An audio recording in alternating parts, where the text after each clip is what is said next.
Hey, what's up, everybody, and welcome back to another episode of 10WT Friday, where every single week we teach you how to form the healthy habits that will transform your body and your life. At the 10-Week Transformation, we teach you a 5-step framework.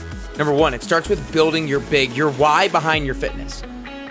Second, we set your success indicator, which is what you would want to accomplish and by when.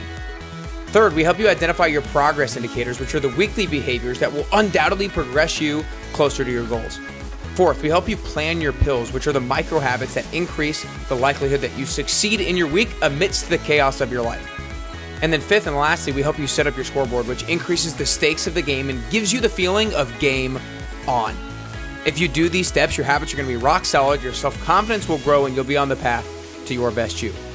Every single week, we help individuals who are hungry for growth, people just like yourself, optimize their potential. I'm your host, Nick Carrier, and today we're going to be talking about the first in a 3-step series of the 3 steps to losing body fat and building muscle. The goal of the Best You podcast is to allow you to feel confident about what you need to do, why you need to do it, and how to do it in order to get closer and closer to your best you.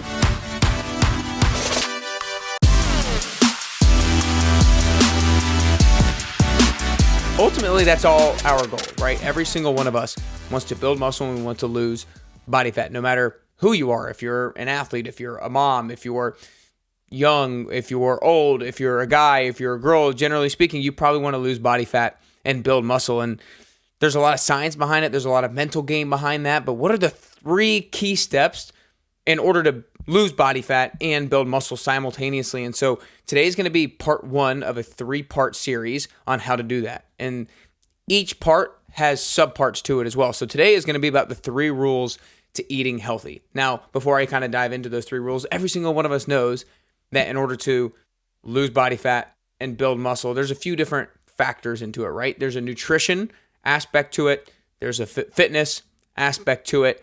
There is a sleep, a water intake, a mental strength and mindset component of it. And so today and in the next few weeks, I'm going to be really breaking down all the steps that I've both used for myself, but I've also used for the 350 plus people now that have gone through the 10-week transformation. So I've seen what works. I know what works. It's one thing to know what works though, and it's another thing to be able to apply it. So I want you guys to make sure you listen closely today and you take down some good notes so that you can start to apply this so that you can both shed body fat and build muscle at the same time. But today is going to be about the 3 rules to eating healthy. And I want to really start off by why this is so important, because there's a problem out there. And the problem is the overcomplication of nutrition. I've had so many different people who have started my 10-week transformation who message me saying, I think I know what to eat, but I need a little bit more guidance on what I should be doing. I'm having sweet potatoes. Should I be having sweet potatoes? I'm having chicken. Is chicken the best thing for me? I'm vegetarian, but I know I should be eating, maybe getting some protein, but what's best for me? Should I do a tofu or farro or quinoa or what's best for me? And one of the things that I like to kind of point out to people is you probably know a little bit more than you think. You're overcomplicating it. You're confusing yourself by getting in your own head. So that's the first thing that I wanted to say. But the next thing is to try to quiet the noise and try to uncomplicate it for you. That's why I have it breaking down into 3 easy rules that you can actionably and practically apply today. So the first one is getting the appropriate amounts of vegetable intake. And so every single person, it's going to range for how many veggies that you should get. But I said a minimum of 4 cups a day.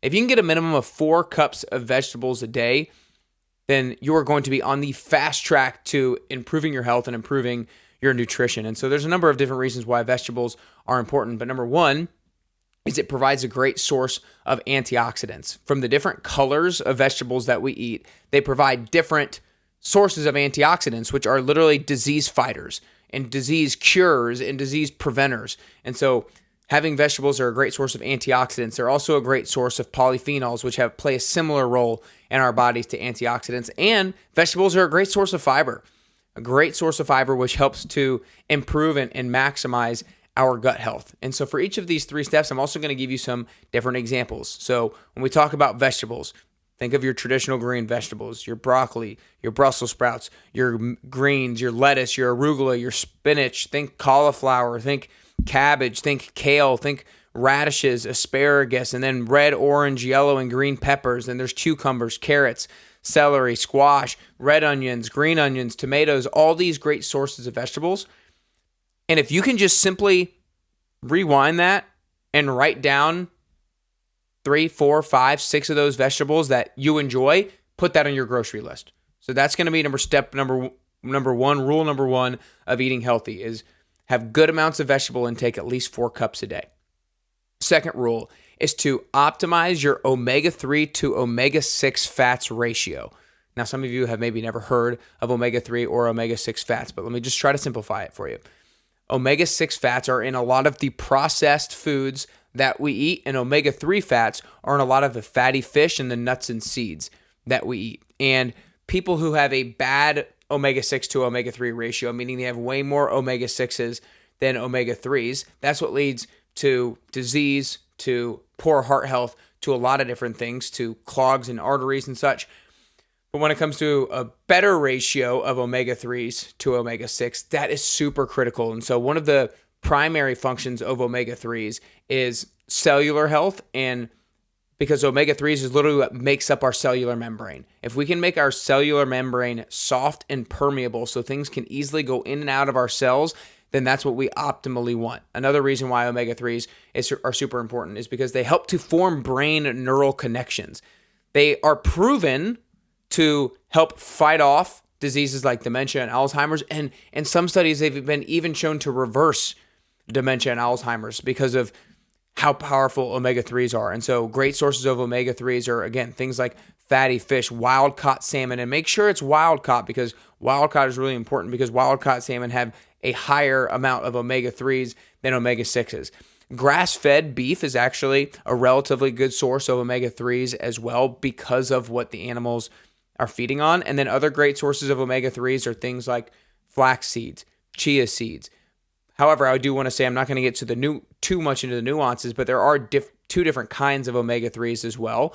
And the kinds of omega-3s that come from flax seeds, chia seeds, walnuts, things like nuts and seeds are really good, but they're missing out on a component that fatty fish provide you. So you want to try to get from both. And I'm trying to form this as a better and better habit myself of having cod liver oil on a regular basis. That's why people have fish oil all the time, because of the importance of omega-3s.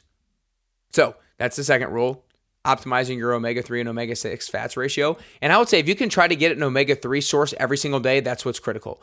If you can get some sort of fish, maybe 1, 2, 3 out of the 7 days, go for it. If you have fish oil, maybe have that on the days that you don't have fish. Make sure you have flax seeds, walnuts, chia seeds on maybe those off days. So I try to think about getting in one primary source of omega-3s every single day. And then the third rule to eating healthy is eating high quality and proper amounts of protein. And all of us know the importance of protein when it comes to maintaining and building muscle mass. And when it comes to maintaining and building muscle mass, that's super important for our overall health and shedding fat, because our muscle is the number one metabolic organ that we have in our body. That means it is the number one organ in our body that helps us to break down and burn fat and keep our metabolism going and burning calories. Another reason why protein is just so important is because it's satiating, meaning it's filling. I mean, you've probably experienced on times when you have proper amounts of protein, you're just going to be more full, and that's going to prevent you from overeating with your calories as well. And then when it comes to high quality and proper amounts of protein, I'll talk about high quality first. We want things like pasture-raised eggs, pasture-raised being keyword there, and then organic pasture-raised chicken. And then we want grass-fed beef, grass-fed ground beef, grass-fed steak. We want organic ground turkey. If we're going for fish, we want wild-caught salmon, shrimp, tilapia, tuna, all that kind of good stuff. And then when it comes to amounts of protein, there's a lot of different opinions on how much protein you should be having. Basically, I would say if you can take your body weight and multiply that by 0.5. We should be having that many grams of protein at least on a daily basis. All is going to be very contextual. It's going to be very based off of your gender, your height, your weight, how much your weight training, what your actual goals are. Are you actually trying to build on muscle, or are you just trying to maintain muscle? So all those different things are going to factor into how much protein you have. I'm going to say if you're super active, you're a male, you're a little bit on the bigger side with regards to maybe weight or muscle mass, and you're weight training a lot, then you want maybe closer to 1 gram of protein per pound of your body weight or more.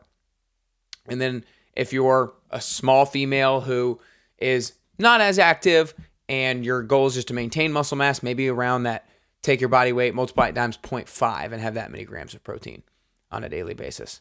So guys, the 3 rules to eating healthy. Number 1 is your vegetable intake. Can we get at least 4 cups a day? Number 2, optimizing our omega-3 to omega-6 fat ratio. Can we get 1 source of omega-3s every single day? And then 3rd, can we get high quality and proper amounts of protein? Make sure you're looking at the labeling when you're going to the grocery store. And can you get in at least half of your body weight in grams of protein every single day? That's going to be such a crucial step to optimizing your nutrition, which therefore will help you burn body fat and build muscle. If you want to get into more specifics and you want me to help you with your strategy, your nutrition strategy, your grocery list, your meal plan, then I would love to hop on a free call with you and discuss that today. If you want to, go to nickcarrier.com/free call and I'll help really nail down what some good weekly nutritional goals can be for you. Again, nickcarrier.com/free call. But I hope you guys are ready for next week. Next week is going to be the second step in really losing body fat and building muscle. And we're going to be talking about what does an optimal fitness routine look like? How much should you be strength training? How much you should be doing cardio? All of that coming next week. But I hope the things that you learned today help you get closer and closer to your health and fitness goals and ultimately get you closer and closer to your best you.